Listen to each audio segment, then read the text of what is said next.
Please. Very well.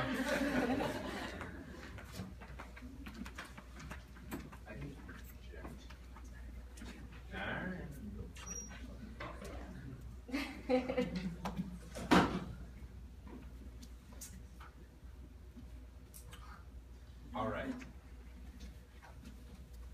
You've covered so much these past 10 weeks. There's no possible way to review it all, but we can look at the highlights. Let's jump right into it. But maybe let's take it down a notch.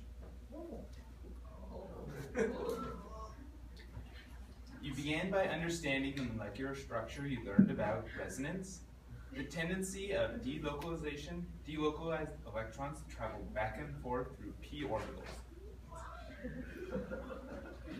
You investigated the three-dimensional structures of organic molecules through conformational analysis. This was all based on the free rotation around carbon-carbon single bonds. You looked at the conformational analysis of cyclohexane derivatives with chair conformations. There you go. Wait for it. Chair. You learned about steric repulsions, whereby electron clouds bump into each other when they're close.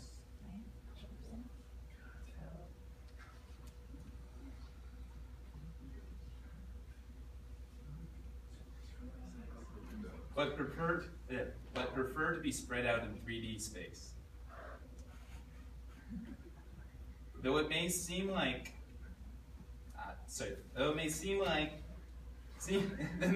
confusing at first, you have a firm understanding of chirality. You know that one compound may have a mirror image that was unique. Remember, you're young chemists, you're doing awesome. That we called those compounds antimers. And antiomers. Antiomers. The three-dimensionality of chiral compounds required a lot of imagination in order to apply correctly. And you did just that. Yay.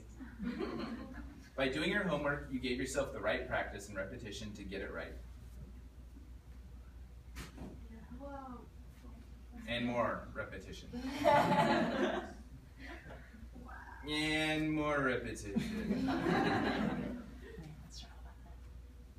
When reacting alkenes with molecular chlorine, the three-membered Chloronium. You got it. chloronium ion is formed at the reaction intermediate. And as you know, all three-membered rings are unstable due to ring strain. In the second step of the mechanism, the remaining chloride ion attacks to open up the ring, thus forming the alkyl dihalide products. You got it. You're doing awesome. Getting done. The alkyl halides constitute a versatile set of functional groups. They can undergo a two-step substitution reaction to make an alcohol, known as the SN1 mechanism. Step.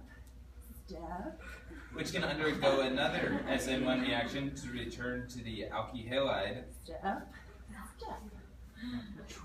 Alternatively, the alkyl halide can undergo a one-step SN2 reaction to yield an alcohol, which can undergo